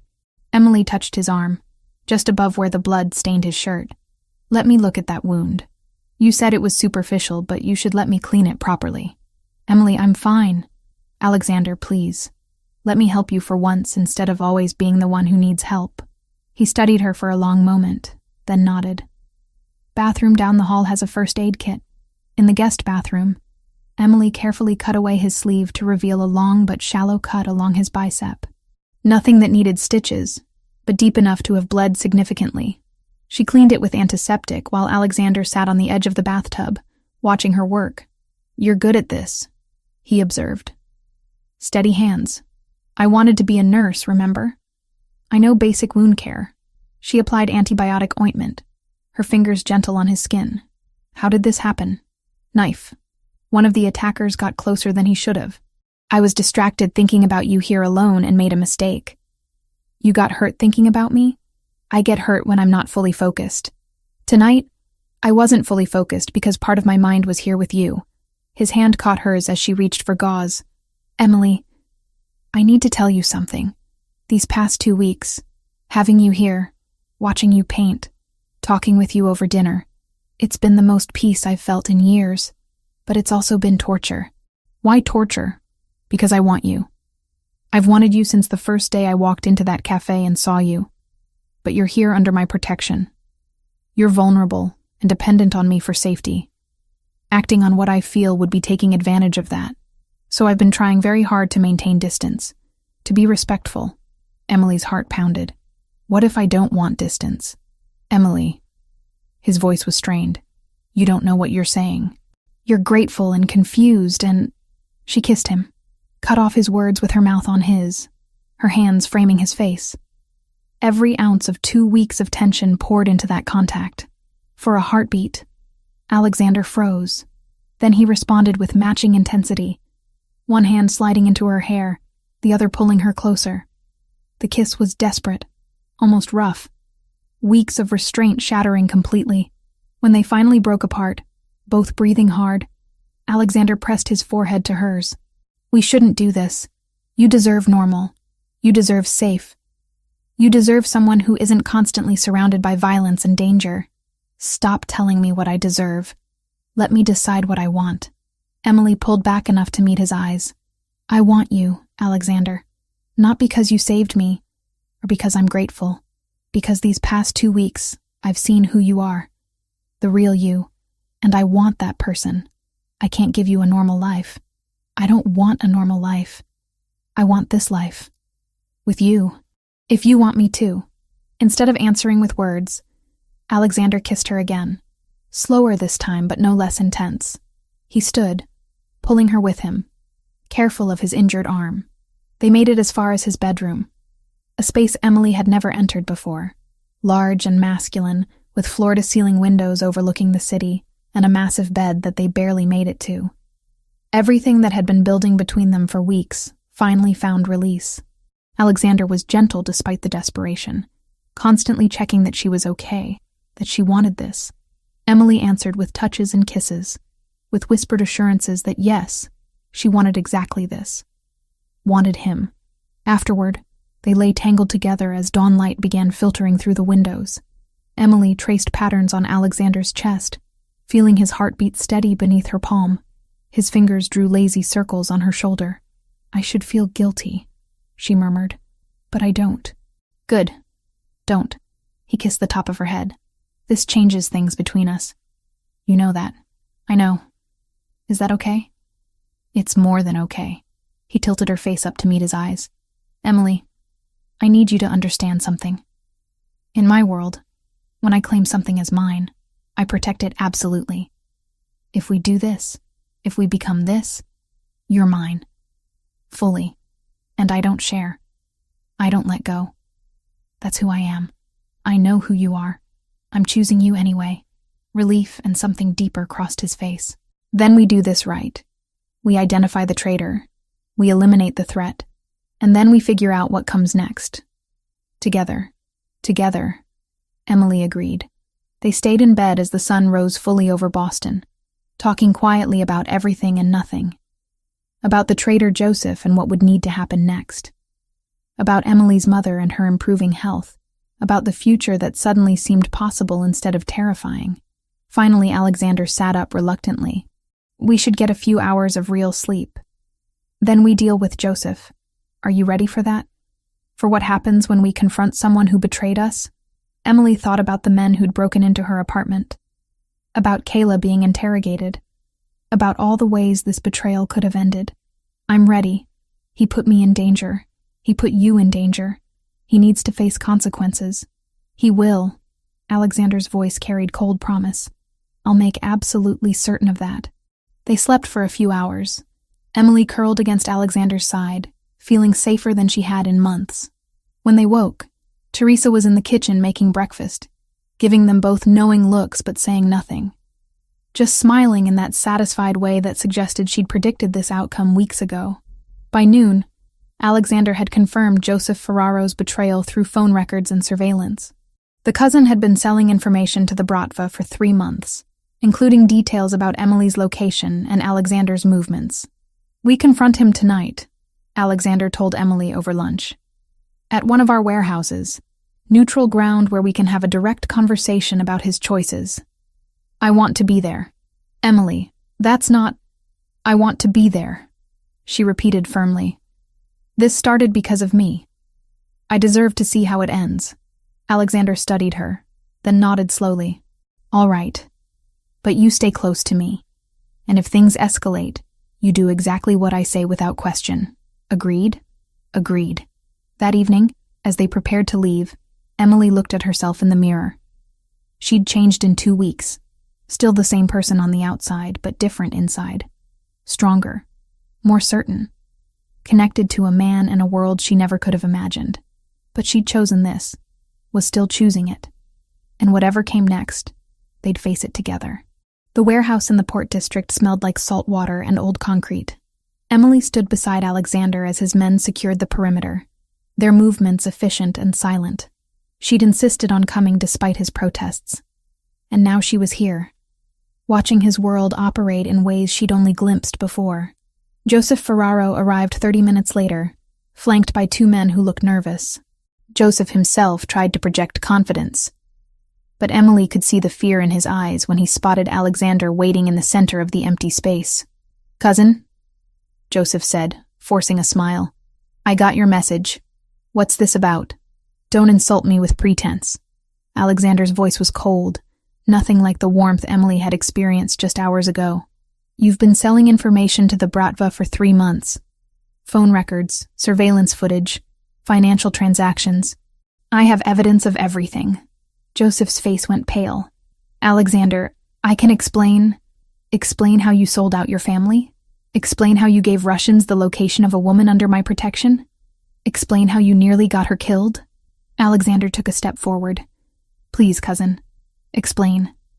I had debts. Gambling debts. They were going to kill me if I didn't pay. I needed money, and the Russians offered good money for simple information. You didn't think they'd use that information to attack us? To threaten an innocent woman? Alexander's control was absolute, but Emily could feel the fury radiating beneath it. You put my entire operation at risk. You put her at risk. For gambling debts. Joseph's eyes flickered to Emily, then back to Alexander. Something desperate entered his expression. She's just some waitress. Some girl you're sleeping with. Is she really worth destroying family over? We can work this out, Alexander. I'll stop. I'll make it right. She is not just some waitress. Alexander's voice dropped dangerously low. She is under my protection. She is mine. And you endangered her life for money. Joseph made his fatal mistake then. Perhaps sensing he had nothing left to lose, he turned to Emily directly. You think you're special? You think he really cares about you? You're just convenient. Another pretty face in a long line of... He didn't finish. Alexander moved with shocking speed, crossing the distance and grabbing Joseph by the throat, slamming him against the concrete wall. Emily flinched but didn't look away. This was the reality of Alexander's world. This was what protection looked like from the inside. You will not speak to her. You will not look at her. You will not even think about her. Alexander's voice was barely above a whisper, but carried through the entire warehouse. Do you understand? Joseph nodded as much as the hand on his throat allowed. Alexander released him, stepping back with visible effort at control. You have two choices, Alexander said. You leave Boston tonight, permanently. You never contact anyone in this family again. You disappear completely and hope the Russians don't decide you're a liability. He paused. Or I handle this the traditional way. Right here, right now. I'll leave, Joseph gasped, rubbing his throat. Tonight, I'll disappear. Just let me go. Alexander looked at his men. Get him out of my sight. Make sure he's on a plane by midnight. I don't care where it goes as long as it's far from here. They dragged Joseph away, his protests fading as they exited through a side door. Emily stood frozen, processing what she'd just witnessed.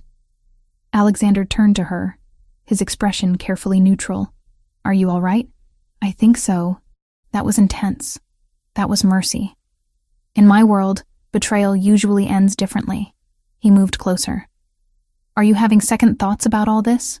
About us? Emily considered lying, but he deserved truth. I'm scared of what you're capable of this world, but I'm not having second thoughts about you. I went into this with my eyes open. Relief flickered across his face. Then his phone rang. He answered, listened, his expression hardening. When? How many? A pause. Send our response. Standard protocols, and get Nicholas here immediately. He ended the call and looked at Emily. The Russians just sent a representative to one of our legitimate businesses. They want to negotiate. Negotiate what? You. They want you handed over as compensation for the disruption we've caused their operations. Or they're threatening full-scale war. Emily's blood ran cold. What did you tell them? I told them to prepare for war. The next week was unlike anything Emily had experienced. Alexander's home became a command center. Men came and went at all hours, bringing reports and receiving orders. Maps covered the dining room table. Phones rang constantly. The machinery of Alexander's organization became visible in ways it hadn't been before. Emily met Nicholas Bianchi on the second day. Alexander's best friend and second in command, was tall, dark-haired, and carried himself with the same deadly authority as Alexander. His blue eyes were sharp and assessing when Alexander introduced them. So, you're the one causing all this trouble, Nicholas said, studying Emily with unnerving intensity. I didn't mean to. No one ever does. He circled her slowly, evaluating. You know what you've gotten yourself into? What being with him means. I'm learning. Fast learner, I hope. Alexander doesn't let people in easily. The fact that he's risking war with the Bratva over you says something significant. Nicholas stopped in front of her. Don't make him regret it. I won't. Nicholas held her gaze for a long moment, then nodded. Good. Welcome to the family, Emily Grant. Try not to die. Despite the gruff delivery, Emily sensed approval. Alexander confirmed it later that evening, when they had a rare moment alone. Nicholas likes you. That's rare and valuable. He doesn't trust easily. He's intimidating. He's supposed to be. But he's also the most loyal person I know. If something happens to me, he'll protect you. I've made sure of that. Nothing's going to happen to you. Maybe not. But in my world, you prepare for every possibility. Emily spent time with Nicholas over the following days, learning the structure of Alexander's organization. She was surprised by how much was actually legitimate business. Real estate, import-export companies, private security firms. The illegal activities existed, but they were smaller than she'd imagined, more focused on protection and territory than the violent criminal empire she'd feared. She also called Kayla, finally able to check on her friend properly. Kayla was fine, protected by discreet security she barely noticed. She knew something had happened but accepted Emily's vague explanations about relationship drama and needing space to sort things out. You sound different, Kayla observed. Happier. Whoever this guy is, he must be special. He is, Emily agreed, glancing across the room where Alexander was deep in conversation with 3 men in expensive suits. Very special. By the end of the week, arrangements had been made. A neutral meeting ground, mediated by a council of older family heads who'd been operating in Boston for generations. The Bratva would present their grievances. Alexander would present his evidence of their violations, and both sides would negotiate terms to avoid the bloodshed neither actually wanted. The meeting took place in a private room at an exclusive club that served as traditional neutral territory. Emily accompanied Alexander, dressed in a simple black dress that Teresa had insisted was appropriate. She was nervous but determined. This had started because of her. She deserved to see how it ended. The room was elegant but understated. A long table with chairs on both sides. At the head sat 3 older men, the mediators, each representing different factions of Boston's underworld. The Russians arrived with 4 representatives, all hard-faced men, who looked at Emily with calculating interest that made her skin crawl. Alexander sat at the opposite end with Nicholas beside him and Emily on his other side. His hand found hers under the table, squeezing briefly before releasing. The head mediator, an elderly Italian man named Salvatore Costa, spoke first. "We're here to resolve the dispute between the Rossi family and the Bratva organization. Both sides will present their cases. We will determine fair resolution. Dmitri, you first." The lead Russian representative, a man with cold gray eyes and a thick accent, leaned forward. "Alexander Rossi has interfered with our business operations. He paid off a debt that was ours to collect. He threatened our collectors. He has cost us significant revenue and embarrassed us in front of other operations in the city. We demand compensation." "What form of compensation?" Salvatore asked. "The woman, Emily Grant. She created the debt. She should fulfill it." "No." Alexander's voice was flat and absolute. "That's not happening. Then we have no choice but to respond with force. Full-scale conflict until appropriate compensation is received." "Before we discuss compensation," Alexander said calmly, "perhaps we should discuss your organization's violations of established protocols." He nodded to Nicholas, who spread documents across the table. "These are records of Bratva operations over the past year. Predatory lending targeting civilians with no criminal connections, extortion of legitimate businesses outside your assigned territory, attempted recruitment through coercion rather than choice, 3 murders of civilians who couldn't pay impossible debts. All violations of the agreements that allow your organization to operate in this city." The Russian shifted uncomfortably. Salvatore examined the documents with growing disapproval. "These are serious accusations," the mediator said, "and if true, represent significant violations of our established rules." "They're true," Alexander confirmed. "I have witnesses. I have financial records. I have everything needed to prove that the Bratva has been operating outside acceptable boundaries for months. Emily Grant is not a criminal. She's a civilian who was preyed upon during a family medical crisis. The fact that you're demanding her as compensation proves my point about your methods." Dmitri's face darkened. "We operate within our rights." "You operate like thugs," Alexander cut him off. "And it stops now. Here are my terms. You forgive all civilian debts currently on your books. You restrict your operations to agreed-upon territories. You cease targeting people with no criminal connections. And you never, ever approach Emily Grant or anyone connected to her again. And if we refuse," Alexander's expression turned glacial, "then we go to war. And I promise you, Dmitri, you will lose. I have resources you can't match, alliances you can't break, and the backing of every other family in this city who's sick of your organization's reckless methods, endangering the peace we've all worked to maintain." He stood, and suddenly the room felt smaller, dominated by his presence. "Emily Grant is under my protection. She is mine, publicly and officially. Touching her means war with me, and war with me means war with every allied family in Boston. Is that really a fight you want?" The silence stretched. Emily could hear her own heartbeat, could feel the weight of every eye in the room. Then Salvatore spoke. "The evidence presented is compelling. The Bratva has indeed violated several agreements. Alexander's terms are reasonable given the circumstances. He looked at the Russians. I recommend acceptance. The other two mediators nodded agreement. Dmitri looked furious but cornered. Finally, he nodded stiffly. We accept the terms. The girl is off limits. Our operations will adjust according to the agreements. We consider this matter closed. Excellent, Salvatore said. Then we're done here.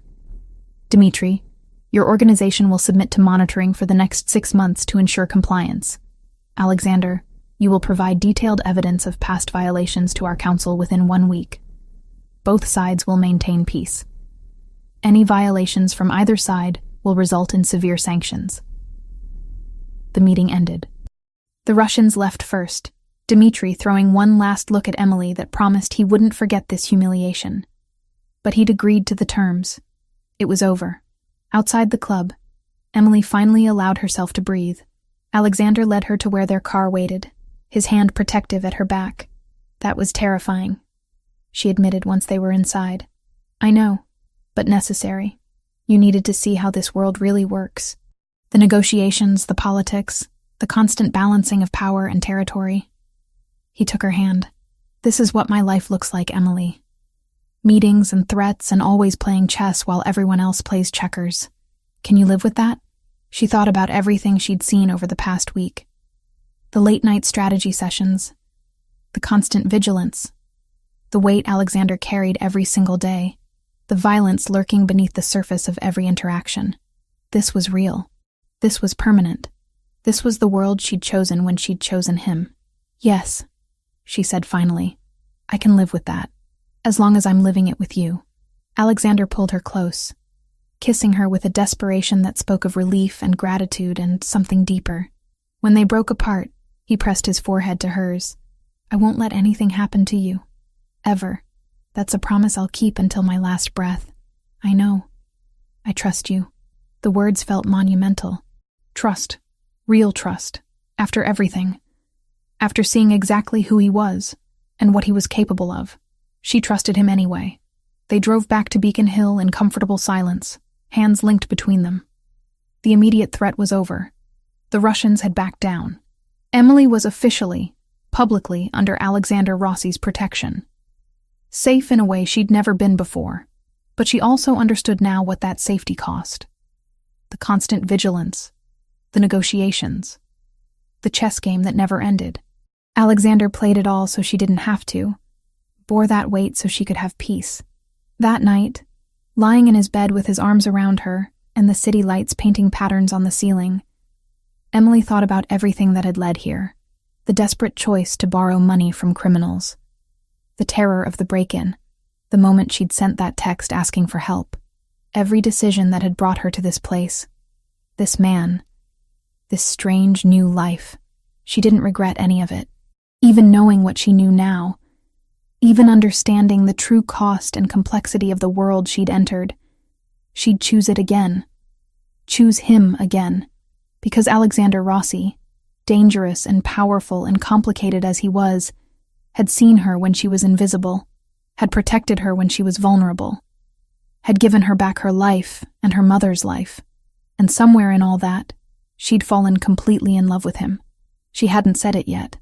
Neither had he, but the feeling was there, undeniable, and growing stronger every day. They'd have time for words later.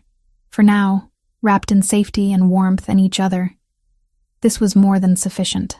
Tomorrow would bring new challenges. Tomorrow always did in Alexander's world.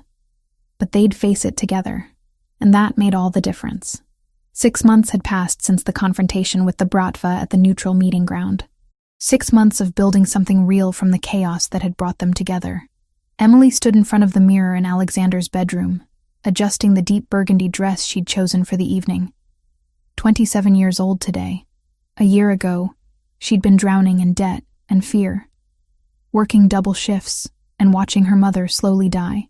Now, everything had changed in ways she still sometimes struggled to believe were real. Her phone buzzed with a text from her mother. Happy birthday, sweetheart.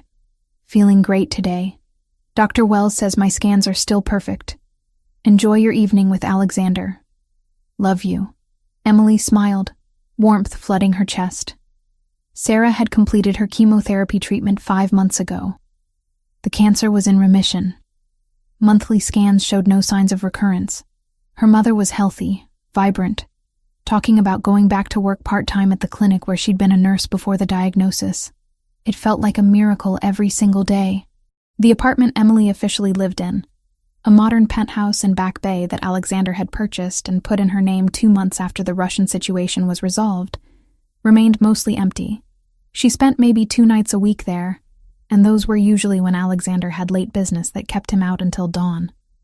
The rest of the time, she was here, in his space, in his bed, in his life. They'd never formally discussed moving in together.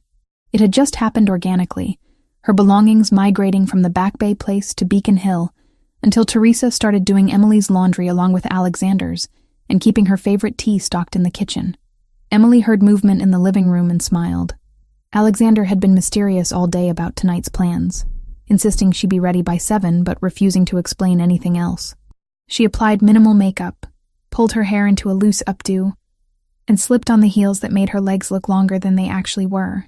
When she emerged from the bedroom, the entire apartment had been transformed. Candles everywhere, casting warm, flickering light. Soft Italian music played from hidden speakers. And in the dining room, the table had been set for 2 with fine china and crystal that Emily had never seen before. Alexander stood by the window, dressed in dark slacks and a charcoal button-down, sleeves rolled to his elbows in that way that always made her heart beat faster. He turned when he heard her approach, and the look in his dark eyes made her forget how to breathe for a moment. "You're beautiful," he said simply, crossing to her and taking her hands. "Happy birthday, Emily. What is all this?" "Dinner. I cooked it myself, so lower your expectations accordingly." He smiled, that rare, full smile that transformed his entire face. "Come sit." He'd actually cooked. Emily discovered this as he brought out course after course from the kitchen, each dish more impressive than the last. Homemade pasta with a sage butter sauce, chicken piccata that melted on her tongue, roasted vegetables seasoned perfectly, bread that was still warm. "Alexander, this is incredible. Where did you learn to cook like this?" "My mother taught me.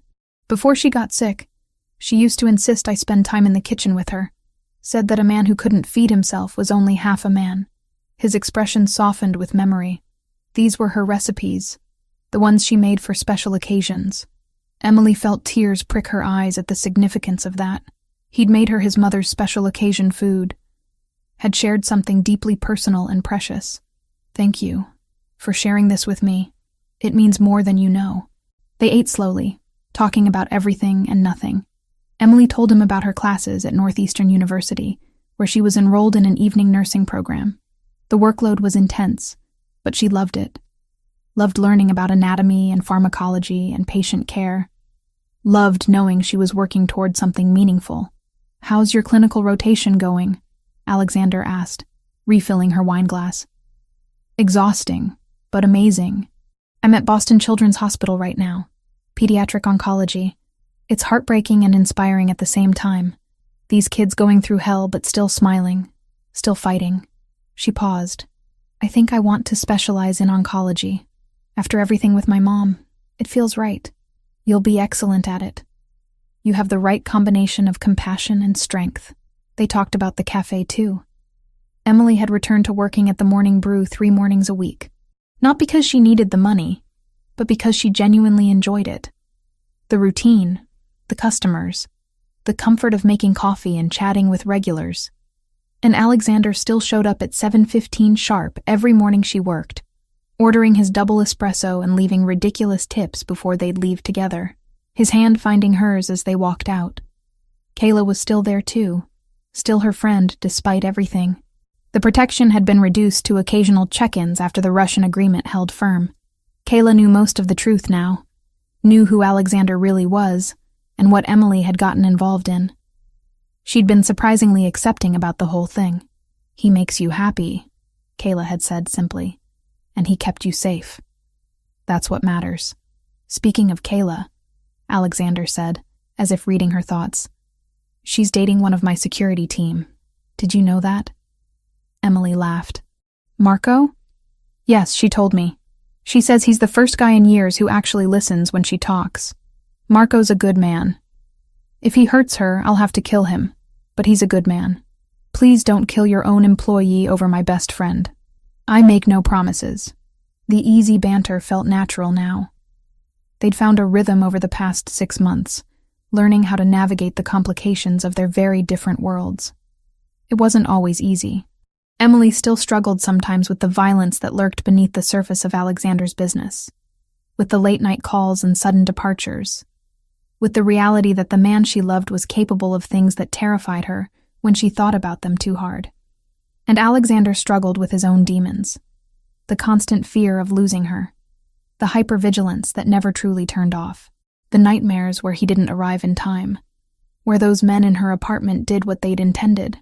He woke sometimes in the middle of the night, reaching for her, needing to confirm she was real and safe and still there. They'd learned to talk about it, real conversations about the challenges and fears and complications. Therapy helped too. Alexander had surprised her by suggesting they see someone together, a therapist who specialized in relationships affected by trauma. They went every other week, working through their issues with professional help instead of letting them fester. It wasn't perfect, but it was real and honest and theirs. After dinner, Alexander brought out a chocolate cake that Teresa had made, 27 candles flickering on top. Emily made a wish and blew them out, thinking about how much had changed in 1 year, how far she'd come from that desperate, drowning version of herself. I have something for you, Alexander said once they'd finished cake and moved to the living room. He handed her an envelope, simple and cream-colored. Emily opened it carefully, pulling out a legal document. It took her a moment to process what she was reading. Deed of ownership. Morning Brew Cafe. Owner. Emily Grant. She looked up at him, confused. I don't understand. What is this? I bought the cafe 4 months ago, quietly, through a shell corporation. The previous owners were planning to sell to a developer who was going to tear it down and build condos.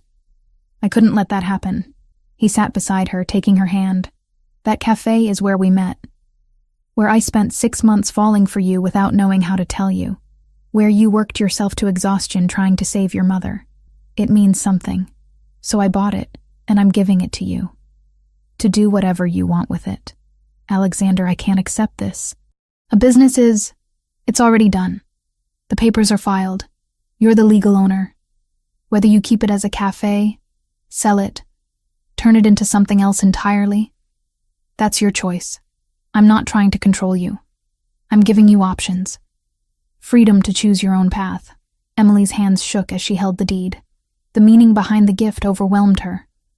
Not the monetary value, though that was substantial, but the symbolism. The place where they'd met now belonged to her. The site of her struggle and eventual salvation was hers to shape however she wanted. Why? She whispered. Because you deserve to have something that's entirely yours. Something I didn't rescue you into, didn't buy to keep you safe. Something you can build however you choose. He brushed a tear from her cheek. I know you worry sometimes that everything in your life now is because of me, that you're dependent on me in ways that make you uncomfortable. This is my way of saying that's not true. You're your own person, Emily, with your own dreams and your own future. I just want to be part of it if you'll let me. The tears fell freely now. Emily set the deed aside and moved into Alexander's lap, wrapping her arms around his neck. I love you. I've loved you for months, but I was scared to say it. Scared it was too fast or too intense or that you didn't feel the same. But I love you, Alexander Rossi. Completely and terrifyingly and permanently. His arms tightened around her. I love you too. Have loved you since before I knew your name. Since I watched you slip an extra pastry to that struggling college student and thought, there, that's what goodness looks like. He pulled back enough to meet her eyes. I can't promise you a normal life. I can't promise there won't be danger or complications, or nights when you hate what I am and what I do. But I can promise I'll love you through all of it. That I'll protect you and choose you and build whatever future you want as long as you're in it. I don't want normal. I want this. I want you. With all the complications and challenges and fear. I want the real thing, not some sanitized version. Then that's what you'll have. All of me. exactly as I am. They stayed like that for a long time, holding each other, the weight of their declarations settling into something solid and permanent.